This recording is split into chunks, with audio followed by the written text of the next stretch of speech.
بندہ سجدہ کرتا ہے، اپنے رب کے قریب ہوتا ہے، اس کا رب اس کے قریب ہوتا ہے، تو شیطان سے یہ حالت دیکھی نہیں جاتی ہے۔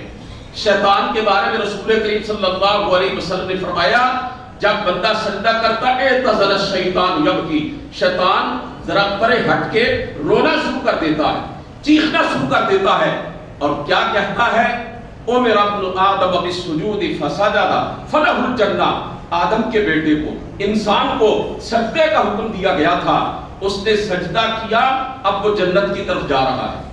وَأُمِرْتُ بِالسُّجُودِ فَأَبَيْتُ فَلِلنَّارِ، اور مجھے بھی میرے رب نے سجدے کا حکم دیا تھا،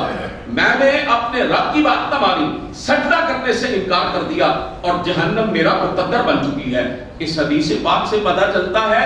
کہ سجدہ انسان کو جنت کے قریب کرتا ہے، سجدہ انسان کو اپنے رب کے قریب کرتا ہے، اور یہ سجدہ نماز کا افضل اور اعلیٰ رکن ہے، یہ نماز کا سب سے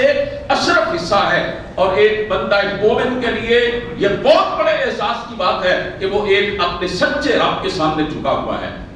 یہ جو لوگ دنیا میں اللہ کے سامنے جھکتے ہیں، سجدہ کرتے ہیں، دنیا کے اندر جیسے پروردگار کے سامنے اپنا سر رکھ دیتے ہیں، روز قیامت بھی سجدہ کرنے کو کہا جائے گا، اور یہ اس وقت بھی اللہ کے سامنے سجدہ ریز ہو جائیں گے، میدان محشر میں اپنے رب کے سامنے جھک جائیں گے۔ اور جو لوگ دنیا میں اللہ کے سامنے نہیں جھکتے، رب کو سجدہ نہیں کرتے، پروردگار کے سامنے اظہار عجز و نیاز نہیں بجا لاتے، یہ قیامت کے دن جب سجدہ کرنے کو کہا جائے گا کرنا چاہیں گے، لیکن اللہ ان کی کمریں تختے کی بنا دے گا، اللہ ان سے جھکنے کی توفیق سخت کر دے گا۔ کس لیے؟ اللہ فرماتے ہیں یوم یکشف عن ساق ویدعون الی السجود فلا یستطیعون، جس دن یعنی روز قیامت اللہ فرماتے ہیں ہم اپنی پنڈلی ظاہر کریں گے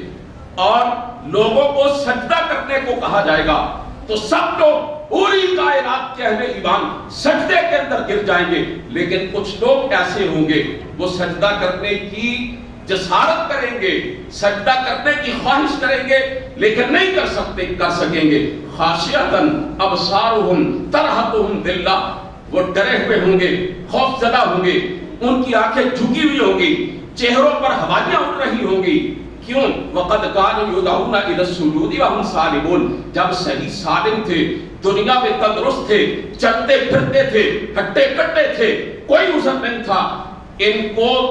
دن میں کئی مرتبہ اللہ کے سامنے سجدہ کرنے کو کہا جاتا تھا، یہ سجدہ نہیں کرتے تھے۔ اللہ ان اہل کفر کو، ان اہل شرک کو، ان اہل نفاق کو، ان اہل تردد کو، ان اہل ریب کو، ان باغیوں اور نافرمانوں کو، ان بے نمازوں کو، یہ اللہ کی بارگاہ سے پھرے ہوئے لوگوں کو اللہ روز قیامت ساری دنیا کے لوگوں کے سامنے ذلیل فرمائیں گے کہ دیکھو جو دنیا میں میرے سامنے جھکتے تھے، مجھے سجدہ کرتے تھے، وہ اب بھی میرے حکم سے میرے سامنے سجدے میں گرے ہوئے ہیں، اور یہ ظالم اور یہ بدمعاش تھے جو خود غرور اور تکبر کے پتلے بنے ہوئے تھے، ان کی گردنوں میں سجدہ تھا، یہ اپنے رب کے سامنے میں اپنی گردن کو نہیں جھکاتے تھے۔ ساری کائنات کے لوگ دیکھیں گے کہ یہ ہے وہ بدبخت جو اللہ کے سامنے جب سجدہ کرنے کا وقت آتا تھا تو سجدہ نہیں کیا کرتے تھے، یعنی یہ بے نمازوں کا حشر ہے، یہ اللہ تعالیٰ کی بارگاہ سے گرے ہوئے لوگوں کا حشر ہے۔ حضرات محترم، نماز اپنے اندر ہمارے لیے بہت سی نصیحتیں لیے ہوئے ہیں، ہمارے